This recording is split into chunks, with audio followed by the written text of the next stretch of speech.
Good morning mga kamotmot.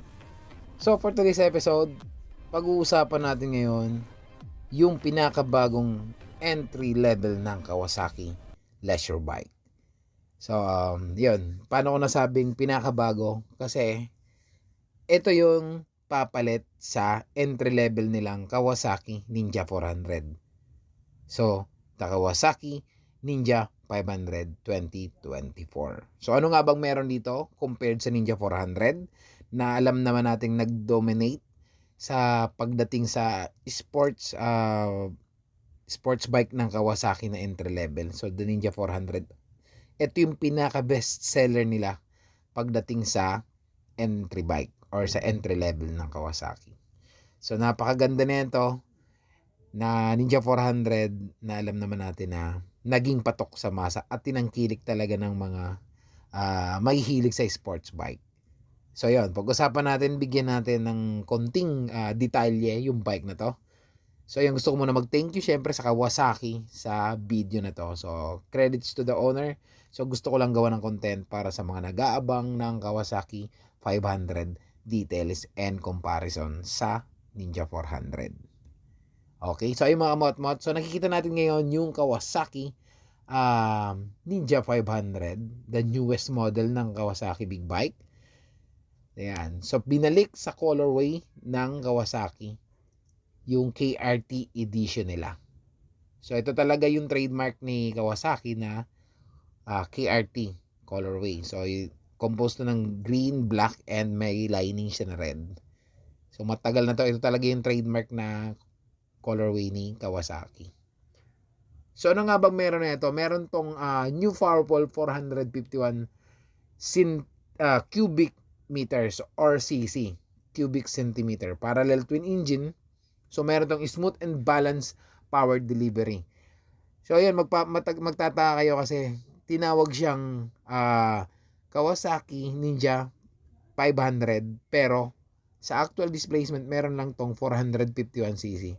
Kung mapapansin nyo or napanood nyo yung aking content ng Eliminator 450, almost same to ng engine. So strong roll-on acceleration, accelerate with confidence, assist and sleeper clutch. Yun, smooth. Alam naman natin ang sleeper clutch meron tong seamless downshift, mas control mo yung wala kang skid pagdating sa downshifting ng yung gears. So meron din to ngayong bagong lightweight trailless frame. So mas maganda tong lightweight na to kasi mas ang agility niya pagdating sa racetrack or sa mga cornering mas mabilis, mas magaan dahil sa trailless frame na siya. Then also ito yung nagustuhan ko sa Kawasaki, meron siyang large diameter ng brakes sa front brakes and the rear brakes. So ang downside ko lang dito is hindi nila ginawang dual disc sa harapan. So single disc pa rin to na equipped ng Nissan 2 piston caliper. So yun lang, dapat sana ginawa na nilang dual disc sa front para mas maganda naman. So hindi lang natin alam, baka mamaya pagdating ng panahon or ito lang yung pauna ni Kawasaki, malay natin kung mag-a-adjust pa rin sila pagdating sa mga update nila. And also dapat ginawa na nila tong inverted fork para mas smooth yung cornering natin, na alam naman natin na mas nagdo-dominate ang mga inverted fork pagdating sa mga corner. So maganda talaga to. Mas maganda yung shock absorption ng naka-inverted fork. Then the low seat height. Yan. So mapapansin nyo rin sa video na naka seat cowling. So ang alam ko kasi sa ibang bansa, pag bumili ka kasama na yung seat cowling cover or yung pang single seater. So hindi ko lang alam pagdating sa Pilipinas kung sinasama nila to. Ayan hindi ko sinasabing kasama, baka hindi kasama or kasama, depende pa yan sa dealership o kung ano mangyayari. Yan, new shape seat. Okay. Yan. Then also etong footrest ng rider. So forward oriented foot peg positioning. So ito maganda to for comfortable ergonomics, sa tingin ko mas mabilis tong ang shifting, then mas ano siya, yung style niya is para kang naka MotoGP style. So para naka-upright, naka-bend knee. 'Yon. And mapapansin mo binago na yung ergonomics ng bike. Binago niya yung Ninja mas maganda tawag new modern Ninja style. So ano to, parang kahawig na siya ng Z series ng Kawasaki. Then the clip-on style handlebar. So actually yung Ninja 400 same naman ng ganito. Pero medyo upright position siya compare dito na hindi ko alam kung same siya ng Ninja 650 yung sitting position or mas aggressive to ng konti. Then eto yung gustong-gusto ko sa lahat.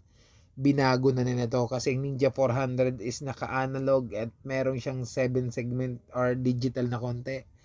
This time, good job Kawasaki, ginawa nyo na ng ganito lahat ang inyong mga big bike. Meron na siyang full colored TFT instrument panel with smartphone connectivity via radiology. So ito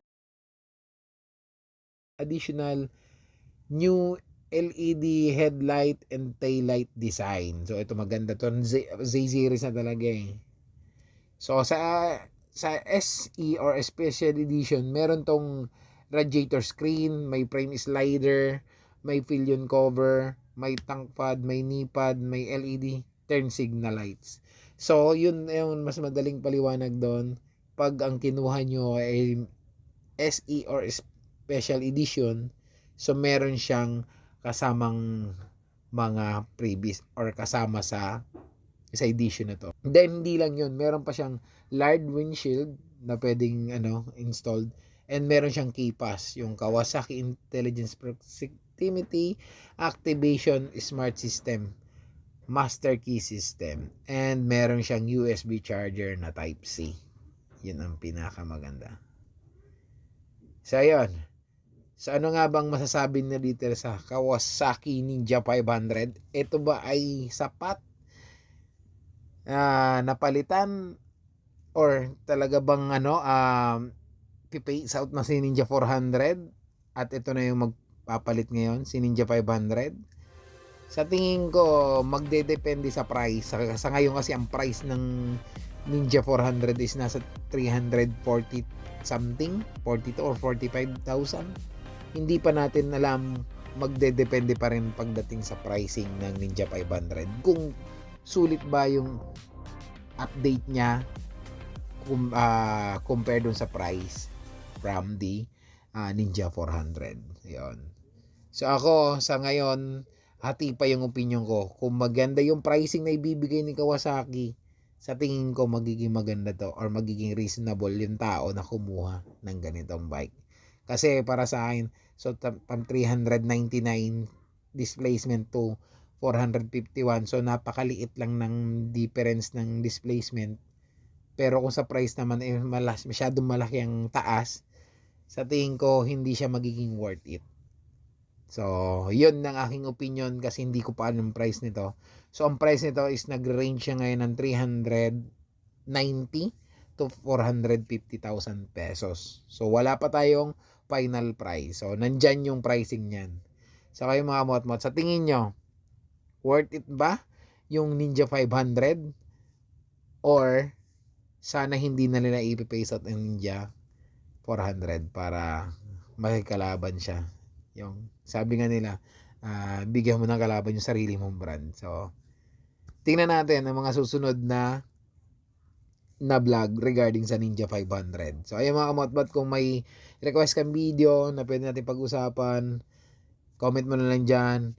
Kung meron ka namang tanong, pwede mo rin comment dyan. So yun, gusto ko munang pasalamat syempre sa Kawasaki Motors para sa video na to, and sana maliwanagan yung iba pagdating sa Ninja 500. So abangan ang vlog ko nito sa actual bike. Okay mga motmot, so hanggang dito na lang ang aking episode for today. So This is Iron Scene Road. Peace out.